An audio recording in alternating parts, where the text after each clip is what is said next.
Good evening, everybody. Welcome to Looking Deeper with Denise Iwana Francisco and Sandra Herrick. Hey, Sandra. Hey, Dana. How you doing? Good. How are things out in New Hampshire? You still got snow? We do have a little snow on the ground, and snow will be coming, but we've got a lot of green showing, and it is very exciting, but it's also mud season. If you think it's bad during snow, you ought to see what it is during mud. And with all of the horses and everything there, that's got to be quite something at Unicorn Fields. Everything is a suction cup and nobody wins. You step in it, you're there for a few minutes. But everybody's frisky. Everybody's frisky. Mm-hmm. Good to see you. How are you? I'm doing well. It's beautiful, sunny, warm here in Michigan, and I've spent the past few days out grooming the, springtime crud off of the horses. You know what that's like. I do. But I wouldn't trade it for anything because there's nothing like that smell and nothing like that feel in the whole wide world. It is the best. It is the best. So, Sandy, tonight we are also streaming live via internet radio through our friends at Spreaker. So we have an entire audience this evening listening to us through Twitter, Tumblr, YouTube, Spreaker, Facebook via the internet radio. So I'd like to offer them a warm welcome to everybody that is listening to us both tonight and watching us on BeLive TV, but also to our new audience out there in internet radio. What would you like to say?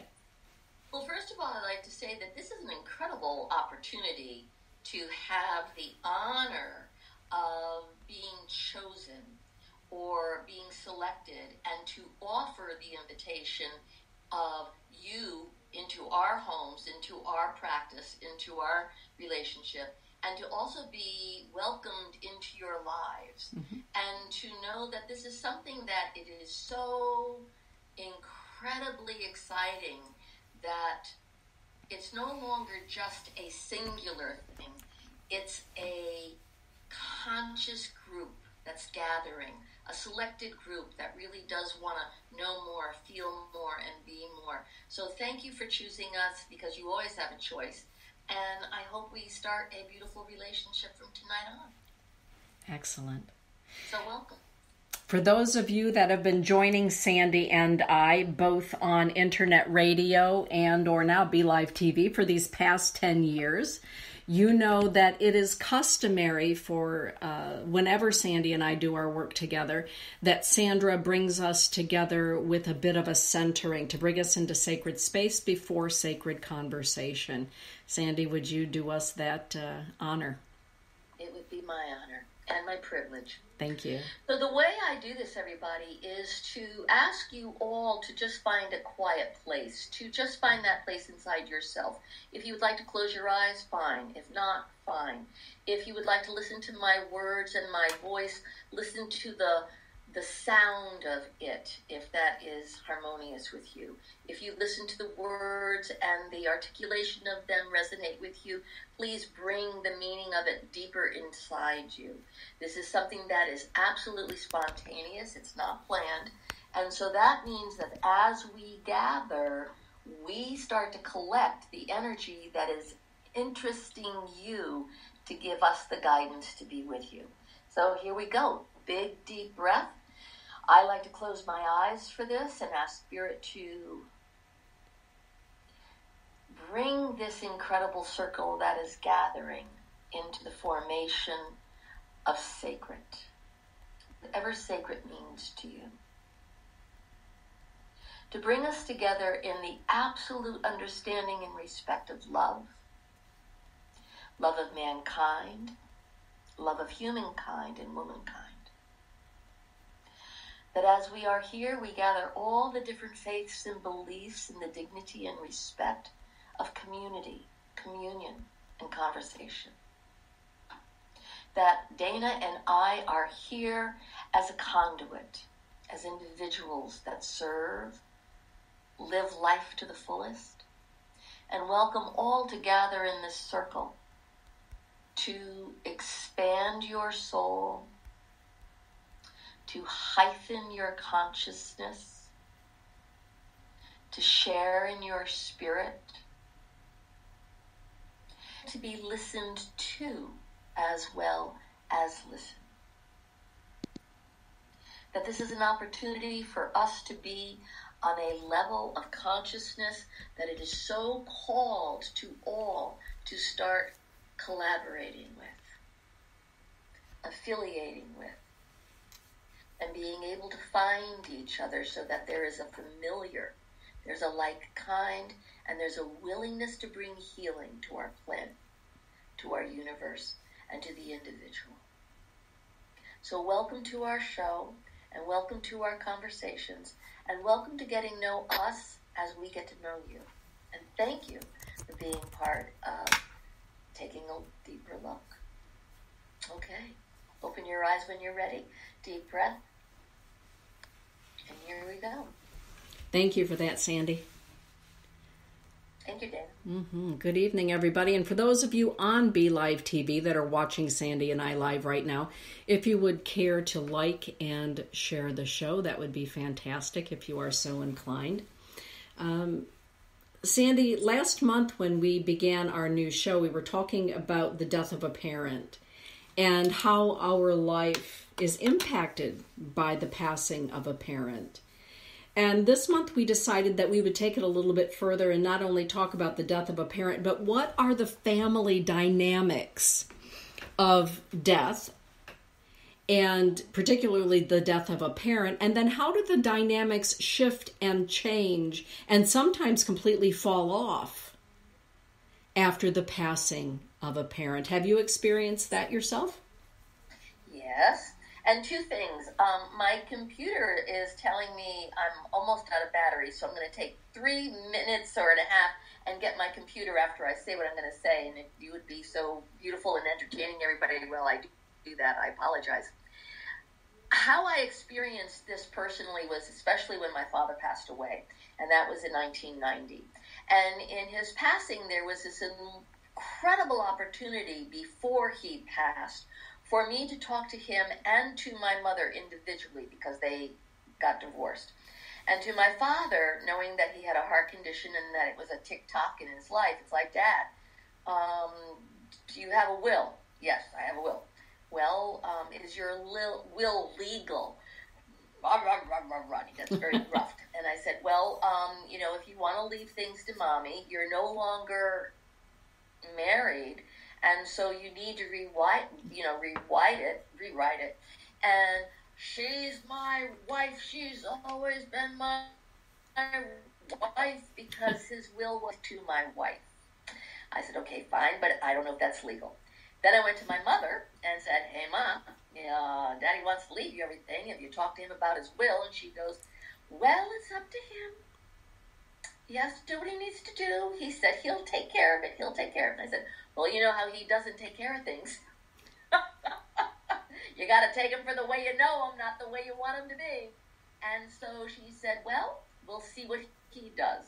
And so what he did was keep the old will. He was getting ready to pass, and the lawyers came in and said, this will is null and void. Oh, my. Because you're no longer married. And so in that moment, what I saw was my mother's and father's relationship crumble in a new dimension. My hands get big when I get closer. Crumble in a new dimension. And she said, Richard, do what you need to do. And then he made my brother-in-law the executor of the will rather than my mother, which shifted the whole game. And it made the family rumble. Because then the elder son was not honored. My mother was no longer in the will, and the scramble started. Mm-hmm. So yes, I know of this very, very well, and unfortunately I know it at a level where it's not so much about who my mother and father were anymore. It's what we became because of my mother and father. Mm.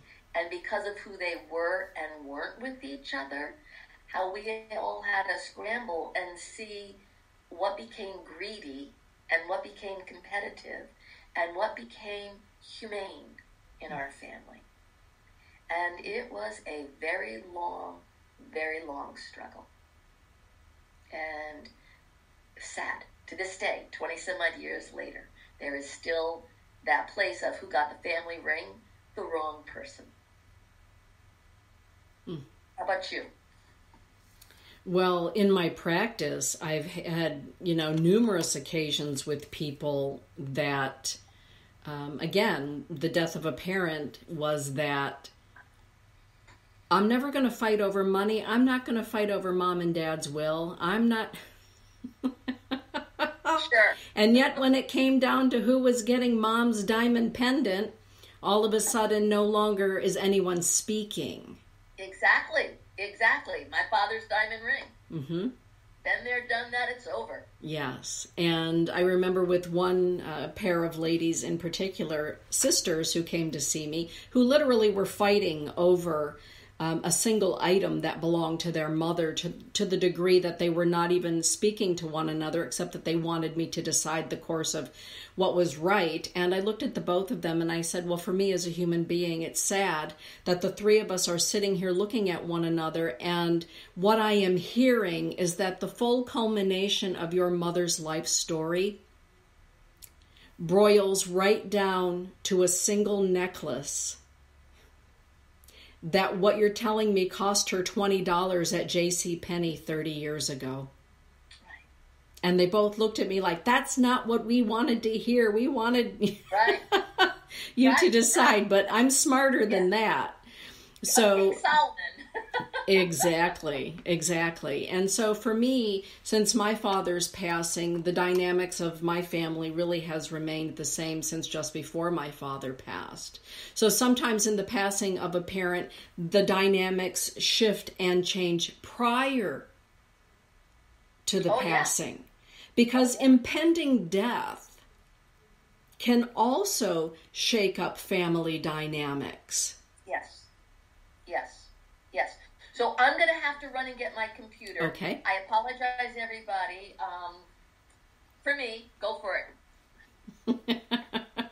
Okay. Well, everybody, I'd like to thank you again for joining us tonight. We're talking about death and dying, death of a parent, and how that changes family dynamics, but also how does the illness of a parent who is preparing to pass on, how does that change family dynamics? Because, who takes care to make sure that the hospice workers are there on time? And who is there to make sure that the hospice workers are doing what they're supposed to be doing? And all of those kinds of things, the doctor appointments and all of that. So that's the topic of conversation this evening.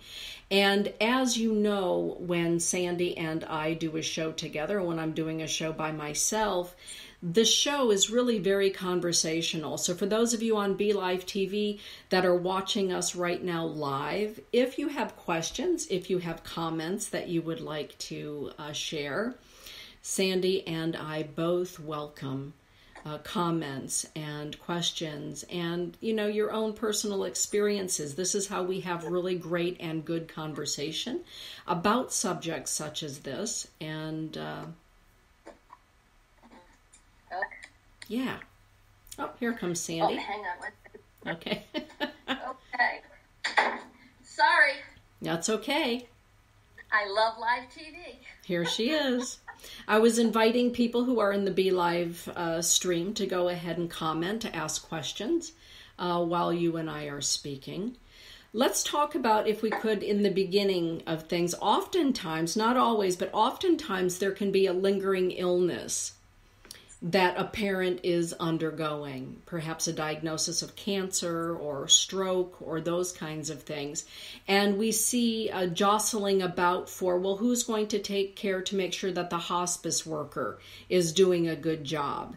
Who's going to make sure that meals are prepared or any of that kind of a thing? And really, they say the best of times and the worst of times bring out different things in people.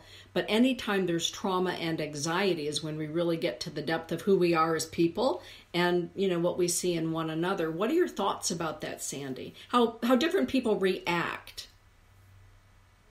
Well, it's amazing because it all has to fact with there's that spectrum of a family member doesn't want the parent to die.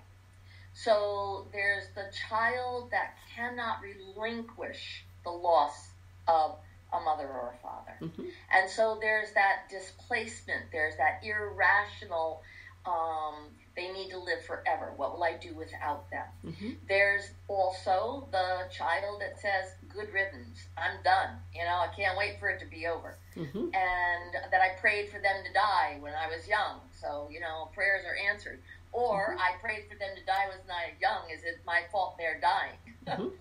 There's also that place of humanity where hospice has become so good at what it does that they have so many ways to counsel everybody, but not everybody wants to be counseled about dying because not everybody's clear what happens during death. Mm-hmm. I think one of my greatest moments in being with a client is when they were passing away, when they finally said to me, I don't want visitors anymore because they're talking about their life and what they're doing in their life, and they're no longer talking about my dying and what I'm doing in my dying. And so they That's forget potent. that they're coming to someone who doesn't go to the movies, who doesn't really read anymore. Their life is preparing to die, and they didn't want to be interrupted with the unconsciousness of the people coming to visit them because they didn't know how to talk about dying. I want to go back one little bit of the cycle of how do you prepare someone in getting ready to deal with the will. One of my clients I was very, very clear with is you need to sit down and start writing on the back of every single item in your house Mm-hmm. who it belongs to Mm-hmm. and photograph it and put it in the will so that someone doesn't come in because there is that invasion that when a family member dies that someone will go in and hoard what they think is theirs. Mm-hmm. So pay attention. Mm-hmm. And then there's that loving spot of how does everybody react in the moment that the parent has died? Yes. It's astounding. I was there with my father holding his face, and I never would have imagined that in a million years.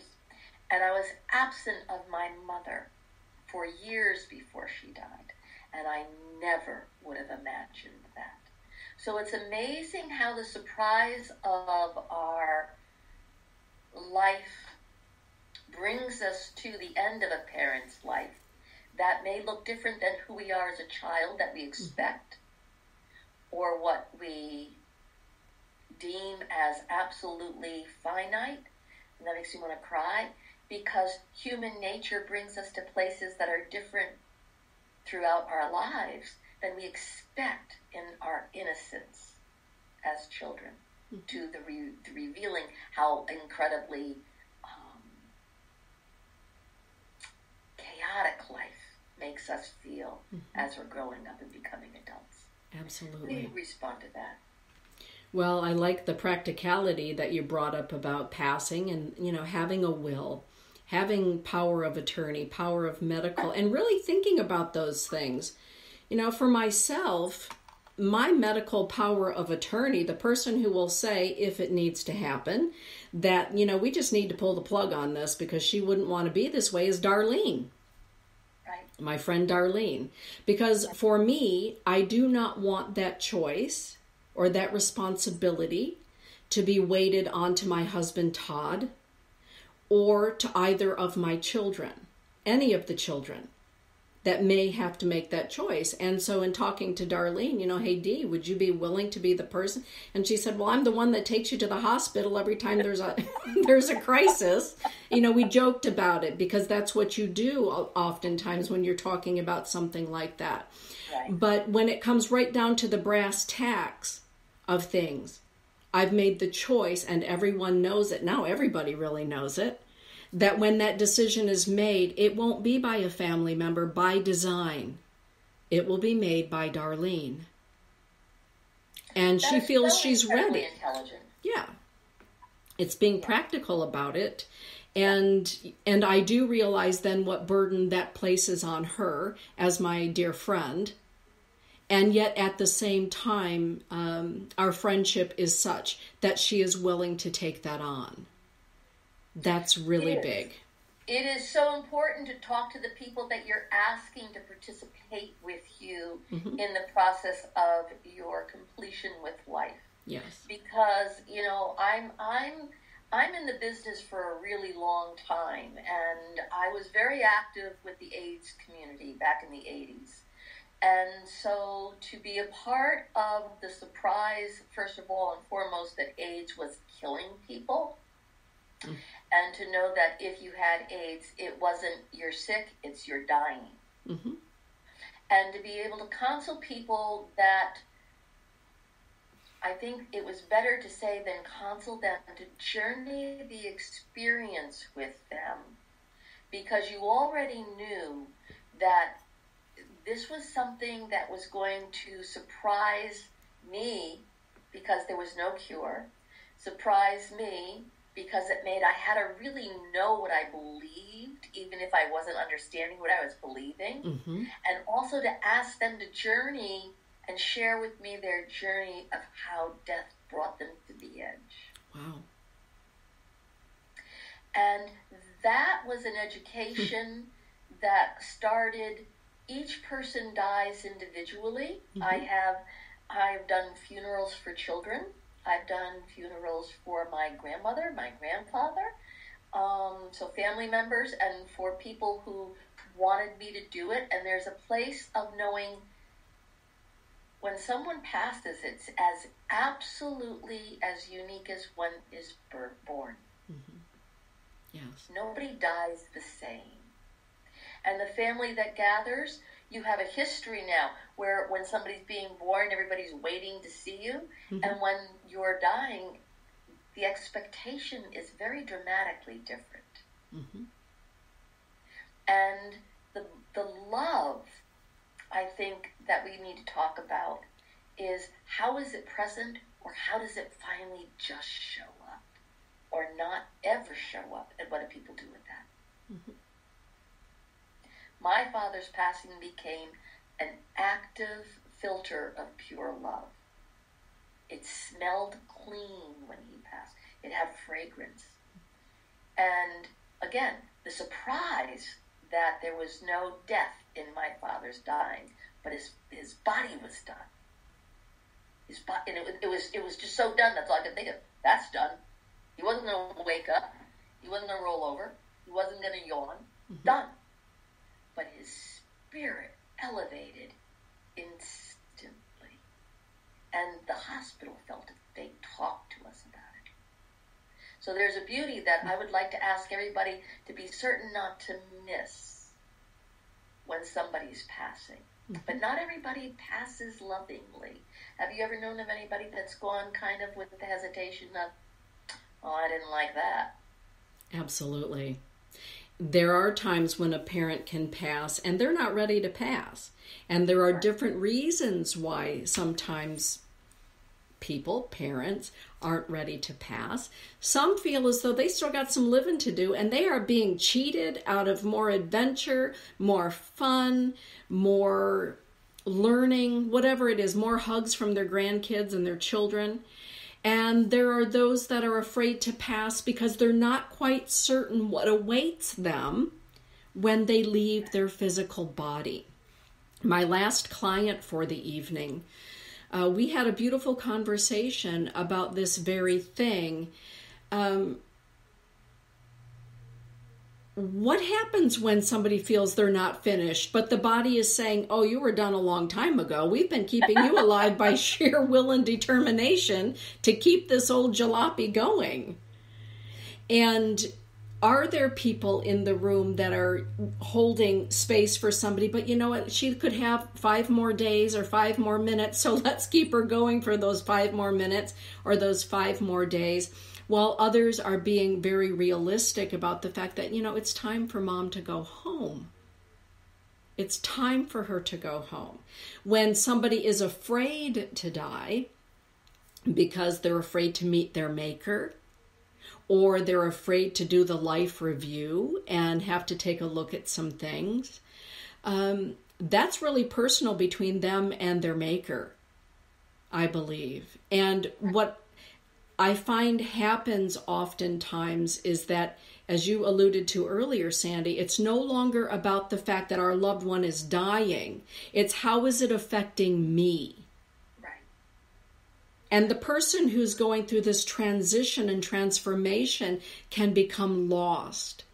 So whether your parent is feeling confused or worried or concerned, remember, it's not about you in that moment. It's about them and a magnificent happening that is going on. And are you holding sacred space for them to be with their Creator, for them to be with family, for them to be with their own thoughts and memories? Or are you already trying to grab the ring off of their finger? Because that does happen. Oh, yes, it does. I've known people to have a coffin opened up after it's been sealed. Oh, yeah. To retrieve objects. Can you imagine that back in ancient Egypt? I always think about ancient Egypt. What would have happened to somebody who tried to do that? But well, even hundreds of years after the fact. Well, exactly. Yeah. But really, when a parent is passing and actively passing, it is such a precious, precious time. And let's talk about, Sandy, those people that can't be with their parent. Maybe they live in another city, another state, another country. Well, like you were on vacation when the Sarge died. Yes, I was in Ireland when my father passed, as you know, many of you know. And so for me, every day, every minute of my day, part of my brain was there in Ireland with everybody, and the other half of my brain and the entirety of my heart was holding sacred space for my father. And when he finally did pass, and, you know, he appeared to me, because he did, then we could have a conversation about what's happening to me, honey. Where am I? Where do I belong? But we can hold sacred space in prayer or thought, even loving thoughts and memories. Even loving thoughts and memories create a sacred space around our loved ones. Don't you agree, Sandy? Absolutely. I was not present for my mother, but my mother visited me. Mm-hmm. I'm here in New Hampshire. She was down in Florida. And it was clear that she, you know, her dance card was full. Mm-hmm. But there was no notification as to how long or what day. You know, they couldn't predict, because she was an elderly person who was aging into her death.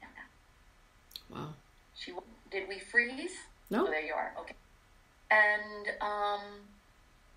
the night that she passed was a very calm night here. And the morning that I woke up to this energy in the room that said, you need to say prayers. I was like, all right. Not thinking my mother had passed. Mm-hmm. Then I needed to do a blessing. All right. Then I needed to smudge the house. Mm-hmm. All right. Uh-huh. Then I got a picture of angels and a child and the Madonna. Mm-hmm. All right. Mm-hmm. And then I used the oils that you gave me from Egypt, that I wasn't done making the place sacred. And then after all that was done, I got into bed. And within another maybe 5 minutes, the phone rang, and it was my brother to say that Mommy died.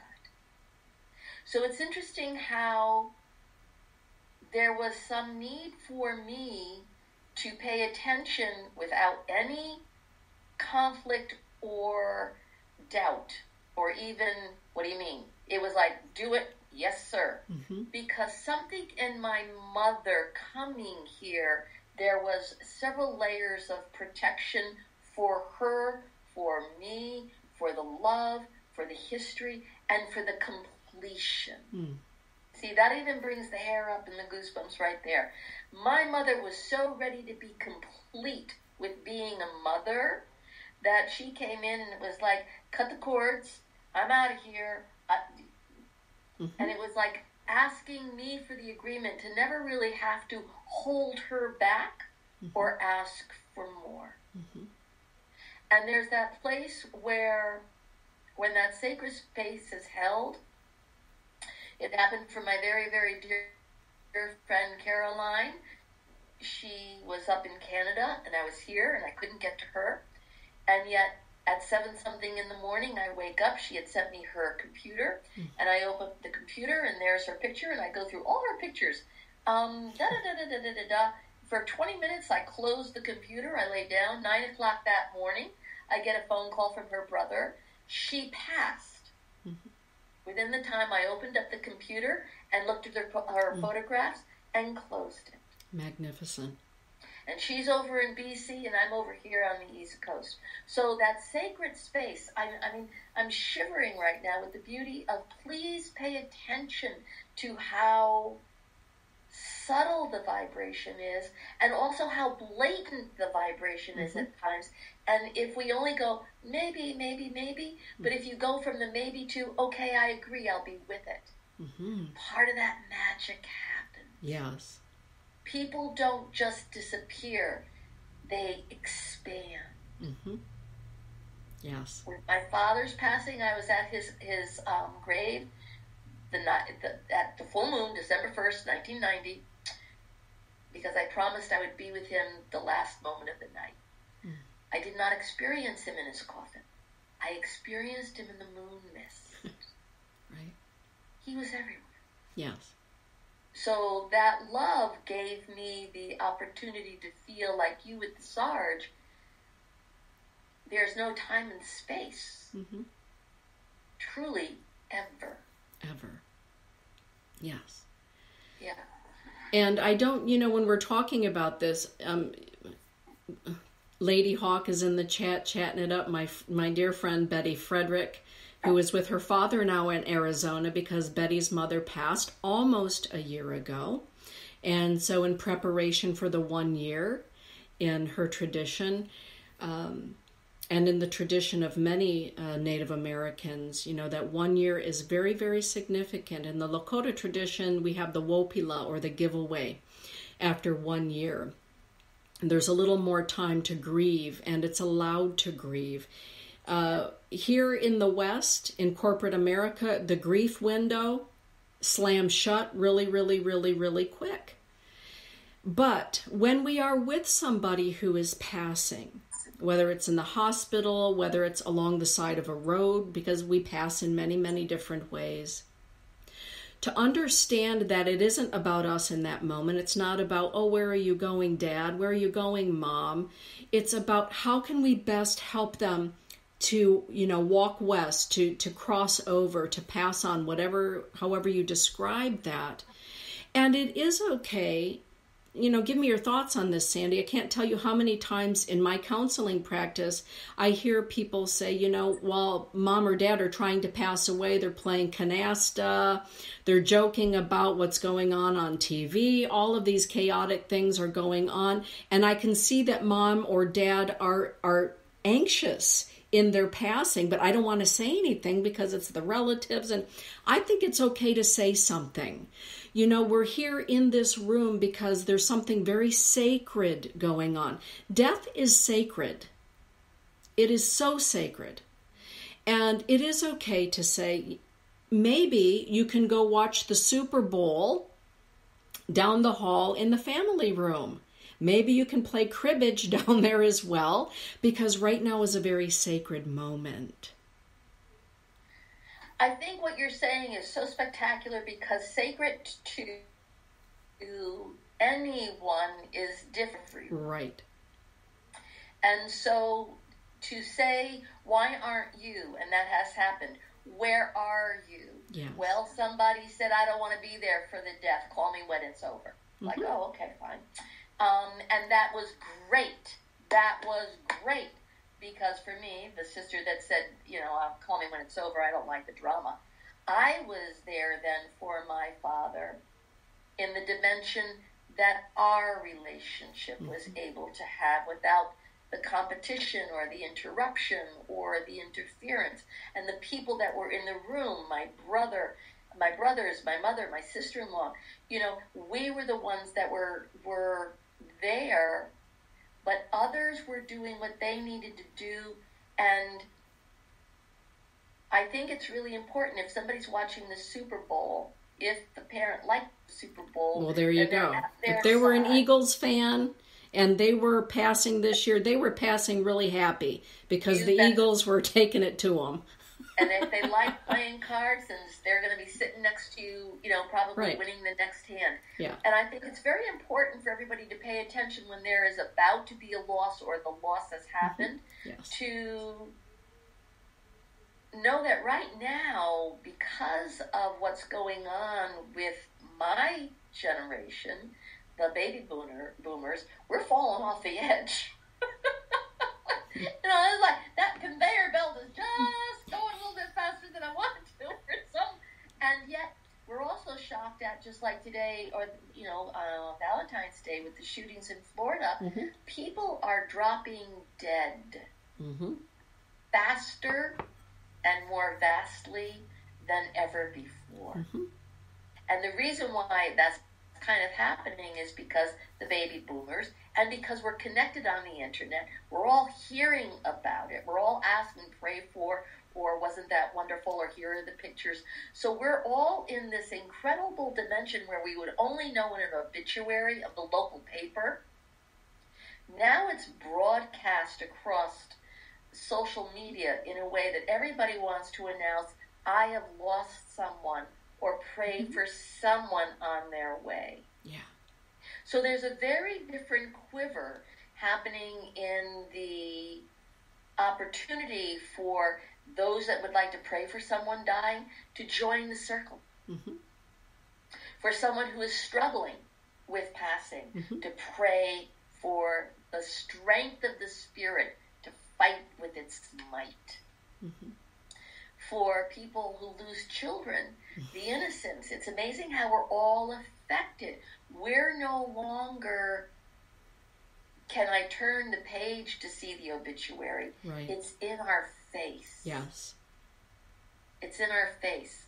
So I'm interested also in what is the internet doing to us as a society that's bringing in us to everybody's experience of a parent passing, or how long they've been gone.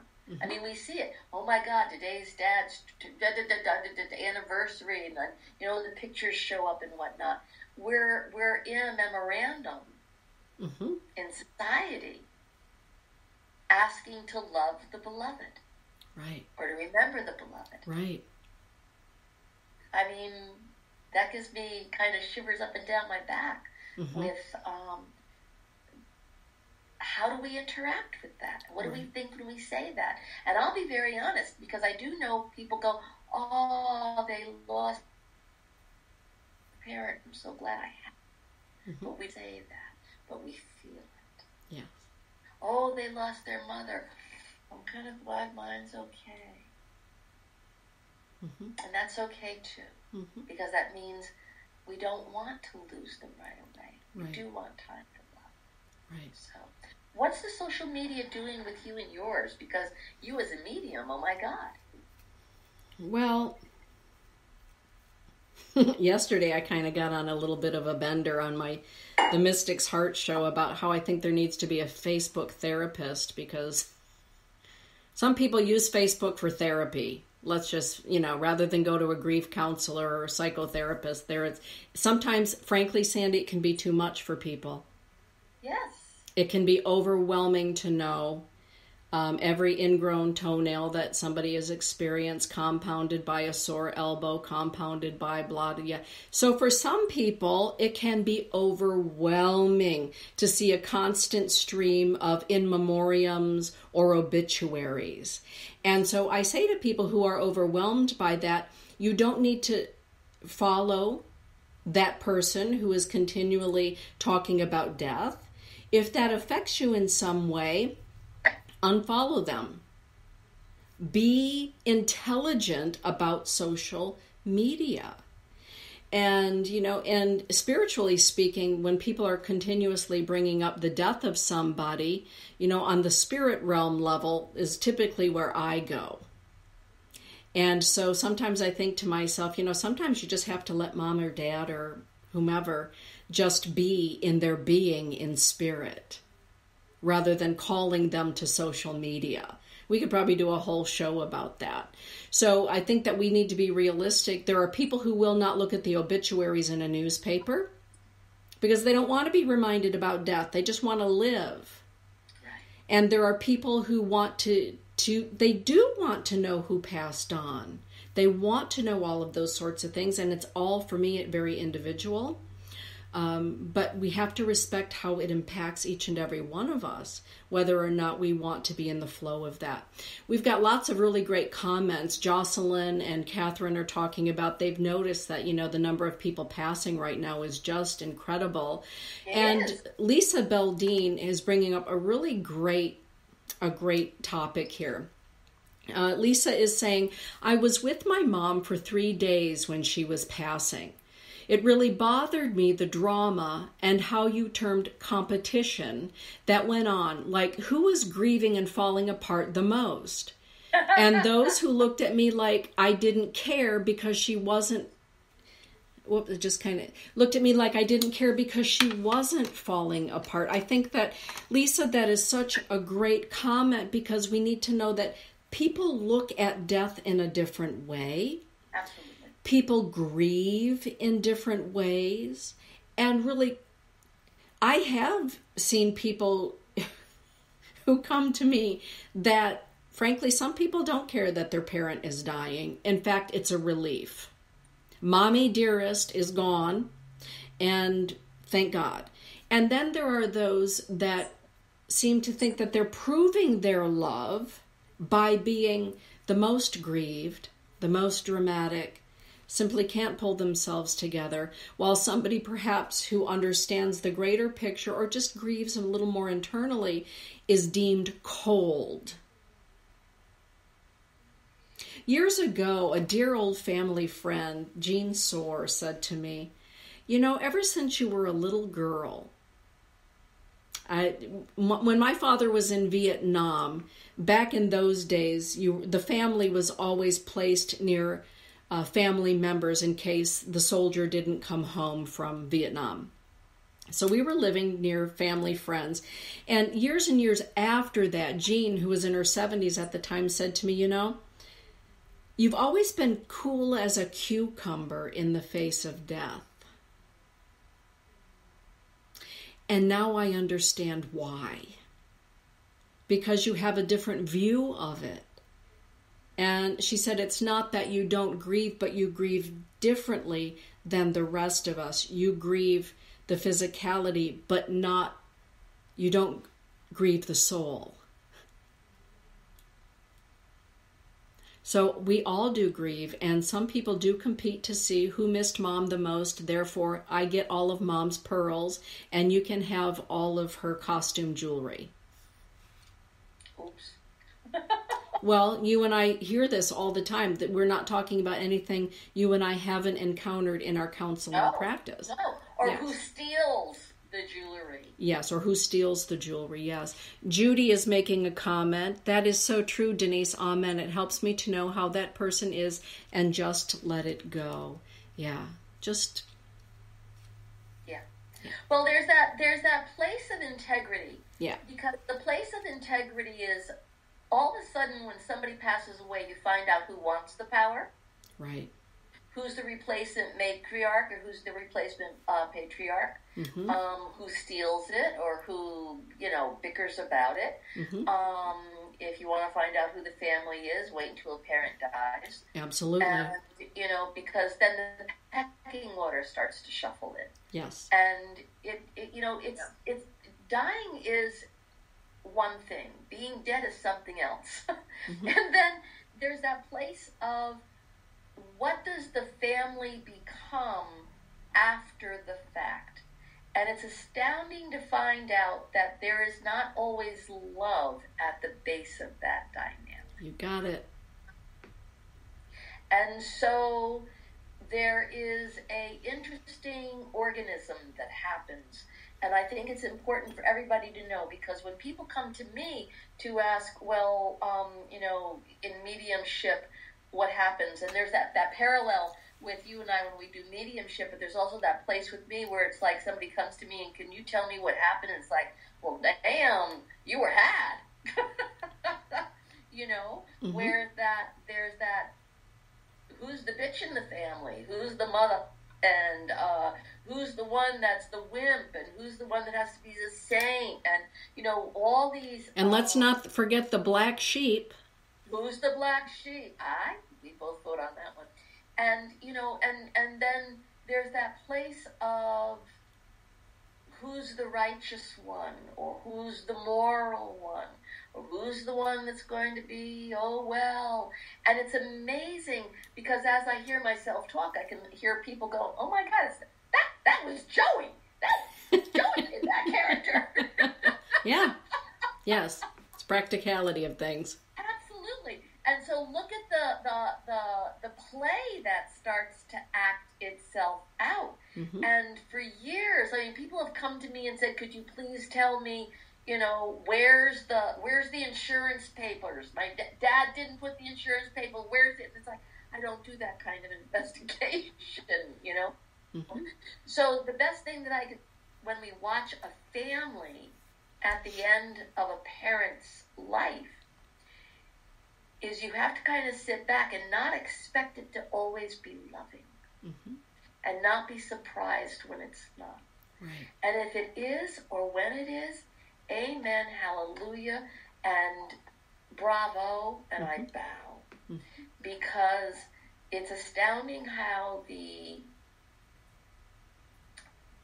survival instinct kicks in, mm-hmm. and the sibling rivalry really generates a whole activity that right. shows who you really are. Exactly. And at that point, when people come to me and go, can you believe, can you believe, can you believe? And I said, no, I don't have to believe. You need to see what it is and stop wishing it were different. Yes. And that's where the heartache really starts. Yes. And then when we talk about the death of a parent who is the parent of young children, what's left is a grieving widow or widower who is left to raise children while they are grieving. And young. And young. And how do we bring children, young children, about in understanding the death of their parent while their mother or their father is grieving the loss of their spouse? It's very, very deep. And how the spouse who remains, how do they live a life doing their grieving, and at the same time, how are they present then for their children? And, you know, I've met a lot of people in my practice that their spouse passed, they are now raising young children, and all of a sudden, the spouse that passed, where did their family go in helping to raise the children that remain? Right. I've met several women that have said, you know, since my husband passed, that side of the family that I need is gone. They've disappeared. They're off the radar. That family dynamic changed. Well, what happened to all of Daddy's brothers? What happened to Grandma and Grandpa? Where did they go? Don't they love us anymore since Daddy died? And how does somebody who's already grieving their own loss explain to a young child the shifting and the changing of family dynamics? Because why wouldn't somebody be there for a 7, 8, 9, 10-year-old that is grieving the loss of their mommy or their daddy? And really the answer for me is that we just do the best that we can do with the compassion and the wisdom and the knowledge that we have. I mean, what would you add to that, Sandy? Well, the part that brings this up for me right now in the here and now of our society is the military. When the young men go off to war, the young mm-hmm. women go off to war. That's right. Their lives. Yes. What happens in the fallout of, well, first of all, how did they die? Are they being brought home? Is there honor? Mm-hmm. Where's the military supporting them? How do I exist without I lost my father, I lost my mother. Am I supposed to be proud of them? Or I suppose, it gives me shivers on my shivers to really be able to say these things, because these are the real people really being challenged with the horrors of a real life. Yes. And the lack of support once you receive the flag. Mm-hmm. Do you get the information? Do you get the, be proud of someone who passed away rather than why didn't you protect them so they didn't have to pass away? Right. On behalf of a grateful nation. Yeah. So, I'm not poking fun at anything, and I'm not pointing fingers. I'm just saying I know for a fact what it feels like for a military person to be lost, young, and everybody have to stay in some type of dynamic that is either, were they killed with friendly fire? Does that make it, or were they killed, what happened? What's the myth of the legacy that a child or a loved one gets to live with that either brings peace or keeps them restless for the rest of their lives? I think that's what we should talk about on our next show, is the legacy. Do we perpetuate a myth, or are we free to talk about reality? Yeah. Don't you think? Delgadillo from California, our friend out there on the West Coast, is saying, in her case, let me pull that up again. And then there are the ones that, per request of the deceased, that you respect their dying wish, that you hold back your tears and feelings because they didn't shed any tears or sadness. Okay. So sometimes we are told, don't you cry at my funeral. Do not cry at it's going to be a party. You have a party when I die. I want a good old-fashioned Irish wake, or everybody better be toasting Nostrovi, right, when I die. And it can be misconstrued, as Delgadillo is saying, as being cold, or what are you doing toasting, schlante to your deceased when this is very sober and somber. What are you doing? Well, an Irish funeral, everybody, dances on everybody's grave. So it's like, again, there's the ritual of the religions. Yep. If you're Jewish, you are buried within 24 hours. If you're Catholic, you've got to wait 3 days, and then And then, there are many different interpretations of what is the ceremony. And, there's the ones that wear the banner and they wail on the coffin. And the end was like, you don't cry, you don't this, you show society that we are not affected. And look at Jackie Kennedy, for God's sakes. She is the first person I ever watched that had the black veil over the black hat, and the stoicness that she would not cry for all sorts of reasons. So again, the crying is this almost like an emotional manipulation or sabotage, because there are people that go, I will show no one how I feel, and they have to be honored for the decision to do it. And then there's the ones that I'm going to show everybody what I feel. It's like, could you just get over yourself, please? God bless my grandmother. She kind of threw herself on my grandfather's coffin. How could you leave me? And it's like, Grandma, he died. He didn't leave you. He dropped dead. Probably, because of you. But there was that, everybody's, who are we taking care of at the funeral? Right. Who demands attention? One of the things that happened to me for my father, and I'll be very honest with this, I spent 3 days with him in the hospital at the end, living in the chair next to his bed. I ate the concession stand, the cafeteria, blah, blah, blah.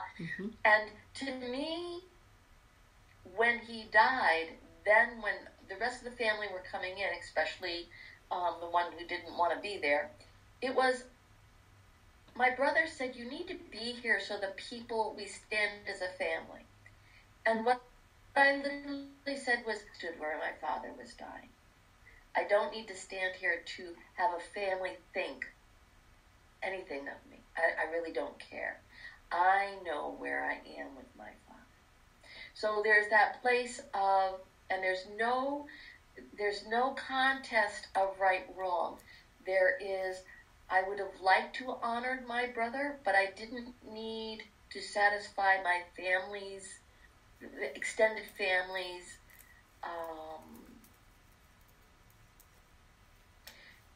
it goes deeper than curiosity, the expectation, or the beginning, the continuation of the gossip, or the, what's that, or who's that, or da-da-da. And see, that brings up, and that's a whole other spectrum of the conversation of when someone passes and all of a sudden this funeral happens. Da-da-da. How do you take care of the people that don't leave you alone to grieve? Or grieve more than you're grieving? To stand next to a coffin, interestingly enough, when my brother died, he died, God bless him, Tony Herrick. When he passed away, there was such family competition with family members that I stood way at the end of the line. So there's that place of, how do we figure out who we are with someone rather than for someone? And I think the best advice that I have to anybody is, who are you with the person who has passed or passing? What is your unique relationship? And to honor that. And if somebody challenges you on some form of showmanship, or what are we going to say, or we can't let the lie out, or we can't look like this, I understand that you have a family image. We've got to take care of mom, dad died, or we have to take care of dad, mom died. But then there's that beauty of, who are you as the real sibling? What was the truth of the relationship? And how can you honor that without necessarily bringing shame? And if you do, what's the shame you want honored? It's so complex that I want to be able to support all the facets of the children, the parents, the extended family, but to come down to the uniqueness of, know who you are with the person who passed, more than who you have to be for everybody else that's living. Right. Or to compare yourself to who you think you were to the person who passed. Well, he loved you more than he ever loved me. Well, Mother always liked her best. There are points in our lives, particularly as adults, where we really need to let that go. Yeah. Don't let anybody steal your relationship. Don't let anyone steal your relationship. And if you need a counselor, if you need therapy, please, yes. Please, please, please, yes. Hospice is so good now at group therapy, meaning that if you contact hospice, they will give you groups that you can go and be quiet and just talk about the grieving. And I say this because not all your friends want to listen to you grieve. Some of them may, but not all of them can. And we always grieve longer than our friends can tolerate, because it's not intimate with them. So hospice will get you groups. They're anonymous, they're private, and if you need to go to a counselor, find out what you're missing in the loss of someone that you may not have had, that you wanted while they were here. That's very healing. Right. And the letting go process. Sometimes we need help in the letting go. And I'm really glad that you said that, because some people do become frustrated. Not all siblings take the same amount of time to grieve. Aunties and uncles, the next door neighbor that you grew up next to for 40 years isn't going to grieve. And why aren't they still grieving the loss of my parent? Can't they see how painful it is for me? Well, the pain that we feel is not going to be the pain that anyone else feels. It's not going to be. That is wishful thinking, and it simply isn't. So I'm really glad that you brought that up, because some people can become very, very upset with that. What do you mean you don't want me to talk about it anymore? It's all individual. Cynthia, our beautiful Cynthia, is saying Gilda's Club is a good place for people grieving. Absolutely. Thank you for saying that, Cynthia. I always try to help people find a place if they're looking for counseling or a group outside of family, outside of coworkers. Some people bring their grief to their coworkers every day, and their coworkers have their own stuff going on.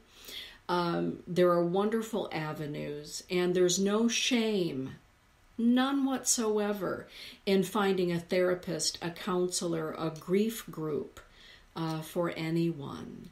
And sometimes we are called to be the one that's the voice of common sense that says, you know what, maybe they're laughing right now, but the laughter that's going on right now at the funeral home is their inability to hold any other vibration right now, because if they weren't laughing, maybe right now they would be on the ground grieving to such a degree they could become lost in their grief. So just holding sacred space for our siblings and our aunties, our uncles, nieces, nephews, and the grandchildren that our parents sometimes leave behind, just to be understanding of the fact that sacred is happening now.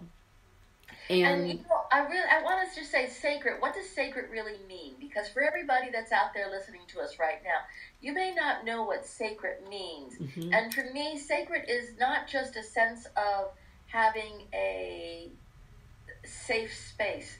It's a respectful space. Yes. So if you can't use the word sacred because that's not your vocabulary, mm-hmm. respect is a word. And so sacred for me is having, and there goes the shivers, my goosebumps and my goosebumps, is that place of having the respect for the individual, mm-hmm. rather than having to superimpose your opinion over somebody else's or have somebody superimpose theirs over you. Yes. You're allowed to say, a minute, I'll come back, or I don't know what you're talking about, or... Mm-hmm. So sacred to me is that depth of respect, yes. where who you are is completely allowed to exist. Yes. Without taking away anybody else's. Right.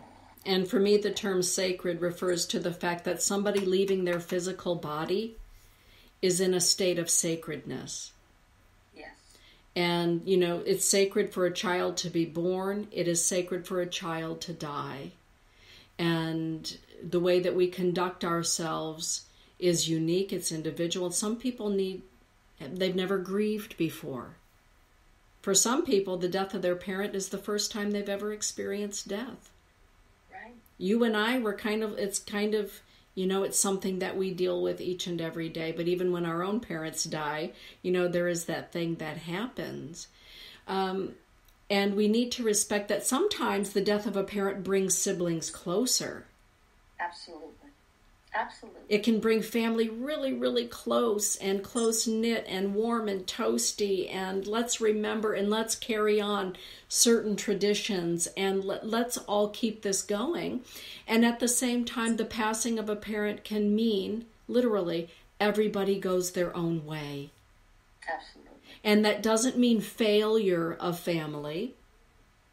It means that at this time in the evolution of your family, everyone is going their separate way, and God bless everybody along their way. There are no rights, there are no wrongs. Families are very individual, just as the family members within a family. Some people will carry on a tradition if they are the only person carrying on that tradition. And why isn't she carrying on that tradition? That was a tradition, right? I often refer to Hank Williams Jr., right? Family traditions.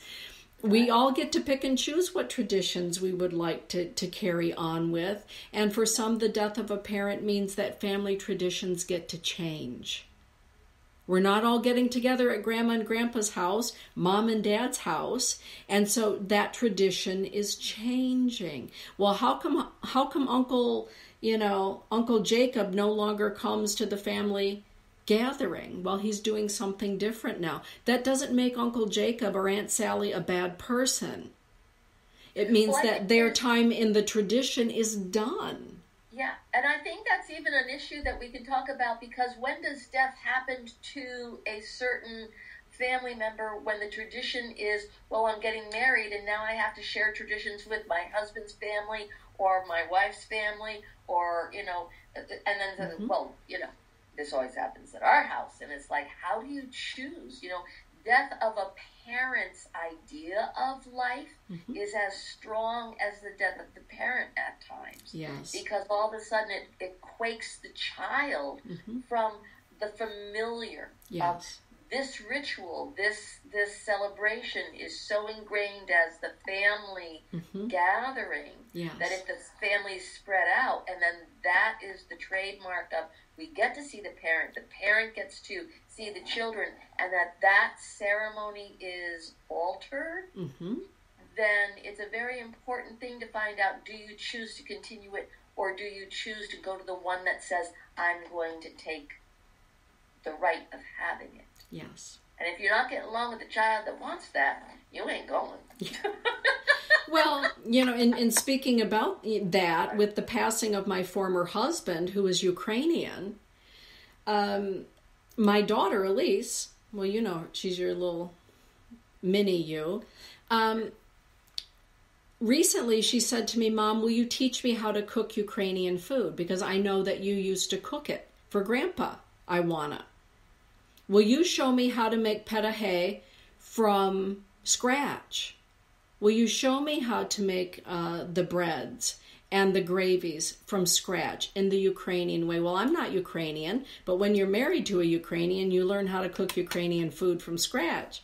And so all of a sudden, with the death of her father, there was an increased interest in, I wish I would have asked Grandma Iwana, and will you teach me? I can keep my dad crazy for whatever reason. So there it is. And so yes, I will teach her how to make petahe from scratch, and the breads and the gravies and all of those kind of things, for her to keep some semblance of her father with her through cooking, because Elise loves to cook. I would like to say here that is my desire. That was my desire as a child. I kept telling my grandmother Lipinski, I want your recipe box, you know, that when you go, because it's like, if anybody's going to eat the way that you cook, that we eat, that says we're all together now, I wanted that box. Yes. And this is a great story. I'm going to tell it very quickly. I was in New Zealand, flying back from New Zealand to America, and I got on the plane, and it's forever a flight, and I was so exhausted. I fell asleep, and I didn't wake up until after the service of food and this and that, and everybody else in the plane is sound asleep, and I'm like waking up in a daze, because I really could feel like kind of like in heaven, you know, there's the clouds, there's this. And I went to the stewardess and I said, could I have something to eat? And she goes, oh no, the service is over and everything's put away. And I said, but I haven't eaten. It's like another 20 hours to get home. And so she goes, wait, somebody brought a cake onto the airline. Let me see what happened. She brought me my grandmother's apple kuchen. Aww. She put it in front of me, warm and toasty, and I ate it. And I am flying at 33,000 or so feet. The clouds are all around me, going, oh my God, this is Grandma Lipinski. I landed in L.A. My nephew is walking toward me as I'm on the phone, and he said, Sandy, call Grandma. Grandma Lipinski just died. Mm-hmm. Mm-hmm. So that legacy of her recipe, even though I didn't get the box, ended up in a plane out of New Zealand to me in the sky. Yes. And here I'm the only person that got a piece of that out of the whole flight. And it is astounding how food will come to us as the vapor of love. Yes. That says everything in the tradition is given. Yes. Yes. Everything in the tradition is given. Mm-hmm. So, yeah, I can see what Elise wants. Well, and 2 weeks ago, the kids were over for dinner with Todd and I said, Elise, would you like to have the recipe card box? There you go! And she said, I would. And so at dinner, I went through and I wrote dates of when her grandmother gave me those recipe cards. Yes. And so for her, the food is the connection too. And there are so many ways that we grieve. Yes. There are so many ways that we recover. There are so many ways that then we are new, sometimes relieved, sometimes finding our way. And we need to remember, I think, that, everybody is going through that same process. And no one is right and no one is wrong. It simply is how it is. Sandy, as we're wrapping up this evening, what would you like to leave everybody with? It's a deep subject. It's a deep subject. What I would like to leave you with is, first and foremost, love is a peculiar energy. And it's peculiar because it's something we all want, and it's something we all hope to be able to share. Mm-hmm. And the love of a parent, even if we're angry at them, we all want the love. And that's why we're angry, because we didn't get it exactly the way we wanted it. But there's always the last second to sit in that, I'm going to feel what it is that is real. Yes. And so be precious, as life is. Beautifully said.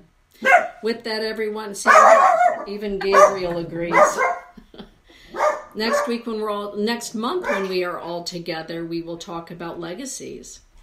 Yes. And family legacies, those family traditions, as Bocephus sings about. So with that, everybody, have a beautiful evening. And Sandy, from me to you. Thank you for being with us. Good night, everyone. Good night, everybody.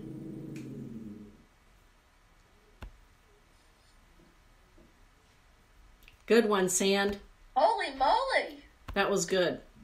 Yeah. Very, very nice. I think it was really vast and helpful, and we had a lot of people, and I'm just delighted. Thank you, Sandy.